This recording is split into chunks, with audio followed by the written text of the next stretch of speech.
काज ने कहीं तना का पार दुखा मम्मी जी खाओ कनी के भैया बता तो का हो गइल आवे दो त्योहार आइल बताओ अब भैया नहीं त के आई कारमा लेके आवत न। अरे ठीक बा कर्मा लेके आवत रन त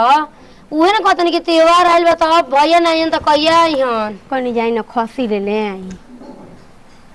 कपार दुखा ताटे तनी जांच करावे के पैसा नहीं के न तनी जाई हम जांच करा ली पैसे पड़ता नहीं जी भाई भतीजा आवत न सामान तने हम मरद बहरा बना कमात न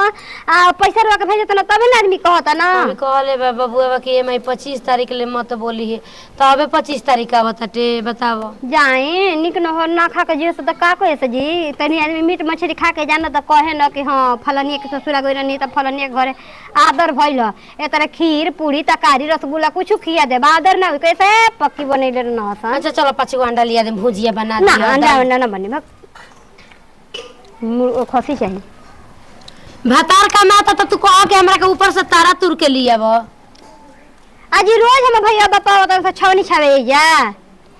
तोरी नयर खसी ना बनेला माने हां जरूर बा के जे खसी हमरा घर खा के से त नाम न लेते जाई भैया रात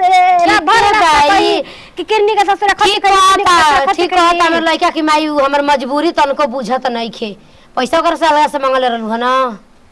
तू ना बताऊ त हमर लइको ना बताई पहले कहता ना माऊ को बान आई मेहरारू मांगनी से पैसा त माई से बतावल जाला ना कतना ना कहो हम जन मैले बनी त हमर से ना कहो ना तो लोग सारा बना के समारो त निमन बटे मल जेतना तनखा मिलता 18000 रुपया बगल में उजिल देता बताओ ना आखिर चोरी चुप पैसा बा काहे मांगले 2000 रुपया का हमर कुछ मन दिल ना हो अब रवा से बताई सब कुछ हां ना किनम तब ना हां तो वही तो कहत नहीं जाई मुर्गा लेके अरे खसी लेके आई हम भाई खाई जाता नहीं तब ना आवे तू वही तब मुर्गा ले लेई चलो देखा तनी मुर्गा सस्ता भइल बा ठीक नु मुर्गा ना चाहिए लेके आई खसी। अच्छा माने महंगा वाला चीज रही तब तार भैया खइयो हां ढेर ना मोखला महंगा चीज खियला पर ठीक है बजा तनी तो मुर्गा मछली लेके आई सब्जी बराबर हो गइल बा जी चलो मछली लेके आई बना दिया मछली लेके आई ना अब भाई के खुशी में अभी मत कह कि भैया तनी समझ यही से मान गई नहीं बढ़ी का मछली ले रूप चंदा जाई रूपा चंदा 300 रुपया से कम नहीं खे तो जाई सीधे उठा के ले ले आई तो फेंक दे मुहावा पर। बाप रे बाप बहिन के लेके जाए के बा कर्मा त कता ना रवैथी भइल बनी हां देखी तनी कतना सुगा सुगा साड़ी आइल भाई हाय मेहरारू के कहिया ऐसा साड़ी आइल भाई मेहरारू के आइल भाई ऐसा साड़ी कहिया ले आइल बनी हमरा कैसन साड़ी आई को आई देखी ताई को हां तार भैया निखन जखिन के देत हमरा के कहिया ले आइल बनी रोई बताए बस भैया के बात नहीं के तराउर बात पूछे मैं बहनिया के कीना खाती कितना निमन निमन साड़ी किना गइल ह हमरा के धर हाला मत कर क किलो मिठाई ले लेम 5 किलो ले लेम नु 20 किलो ले लेम 5 किलो काहे लेता 20 किलो करे के लेबे के बेरी त टेम्पू करे के पड़ी बाप मैं एकदम सेटे सेटे सियवा के पुरवा के मैं जाता। अच्छा आवता तीज हमरो के ना किनाई तब न पूछम काहे गबड़ाता नहीं है तीज ना करवा चौथ के दिन किन देम चुपचाप रहो तीज बीत गइल तीज त तोर भाई के जन कहां बा उनके तीजे ना आइल ना लेके आवेला चाचो के ना लेके रहन जाए है कतना महंगा महंगा साड़ी ले ले बनी महंगा का 1200 का तो अच्छा 1200 सस्ता बा मौगे कर रुपया के लिया था हाल ना करबे हां त भाई बहनिया अपन हड़ी मेरवा तान करड़ी बहनिया अपन हई देख कुल सरिया दे सब अंगूठी कुली सब निकाल दे बक्सा में से हमार में के बक्सा में का हो गइल नहीं खेवरा गइल बा बक्सा में देले बानी रोकाला नु कि किन के देले बानी बक्सा में सेनु रखी कुली अरे हम ना ले लही बाजारी में से कि तेरे कीन के रखले ओखबे त वही में डाल देते सब बैग में डाल दे जाए थे छोटे हाला गुला मत कर आई को जाई साड़ी आई ना देव साड़ी आई साड़ी ना वे दे दे ना देम का है असही हम पहनम बरियारी हां ठीक है बे बरियारी तो ई साड़ी ना जाई साड़ी ना जीता हाला गुला मत कर डाल दे वही में है दुगो डाल लिए लेके जाई वो कहला हनी कि देता 200 रुपया औरी कहां से करे जाओ काट के दी कहां से दी नहीं ले 600 रुपया नहीं ओरा गइल अरे बाप रे कितना नीक लागता सड़िया धर आंख जन गड़ा हमें डाल आ गड़ई ले इसको वहीं से ते डाल ले जा माने बहनिया दुश्मन ही है हम दुश्मनी बहनिया काहे दुश्मनी है हम मानी मौगी दुश्मनी है बहनिया ना हिया बहनिया तो अपन में आ रही है। कह लेलू द नहीं अब तो नैहर से तो हमारे पे का ठूसा से निकाल तारू। भाई बापी फोन कर दो कि हमरो के लक्ष्मीपति के साड़ी ले अवसन। ठीक है बा हमार नहीं खेवा तो जाते तो बा लक्ष्मीपति के जाई ना लात मारो तो सड़िया के तो यही घड़ी लागम दुख नहर छोड़ावे। ये जन मेहरानू के कबो एकरा विपत दुख पड़ रहेला न दिन से एकनी के का कहल जाई। धीरे धीरे आइए गोनी टेम्पू के इंतजार करती तब तक टेम्पू भरी चली का जी गोड़ लागत है जी। अरे खुश रही का हाल बा ठीक बानी ना? ठीक बानी रौरा सब अपन बताइए। हाँ सब बढ़िया बा। तब कहाँ है ने चल देनी? अरे जात रही हूँ बकरिया खातिर ले खातिर नहीं थोड़ा सा घास जी। हाँ चली कहाँ हम बाप जी रौरा खाली मजाक करत रहे नहीं हमरा से। अब मजाक करे हम कहाँ जी मजाक है फेर से करी जाई मार राउर दीदिया मछली बना के जोतिंगे कब भैया आइया ना कब खियाई। हाँ तक काहे ना माने खिहन ना ऐसा बात थोड़े। हाँ चली रहो को हम मछली खिया देतनी रहे दिन जाई अपने दीदिया के खियाई या रौरा दीदिया रौरा के खियाई।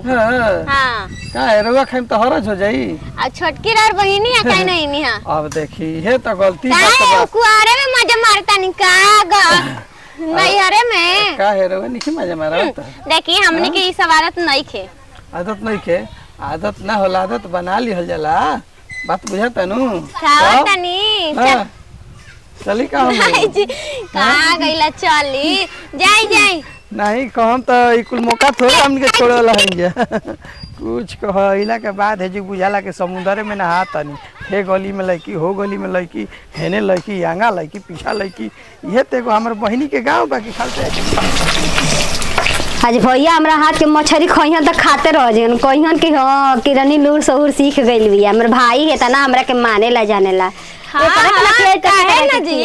काहे ना हो काहे ना दम भैया मानता ना कि तारा के की हां मऊ कह तने काहे लाली लिपस्टिक मार के घूमतनी भैया पा हम लाइन मत मारो बियाह शादी हो गइल ठीक ना। देखा भौजी तारा भैया पा हम काहे लाइन मारे जाई तू खुदे बालू उनका खातिर काफी। अरे हम भौजाई बिया हमर भौजाई इतना सुगर में भौजाई बड़ी झगड़ा आई नहीं है हमर भाई से बच के रह हम। देखो रास्ते में भेटाई रे ना आवता ना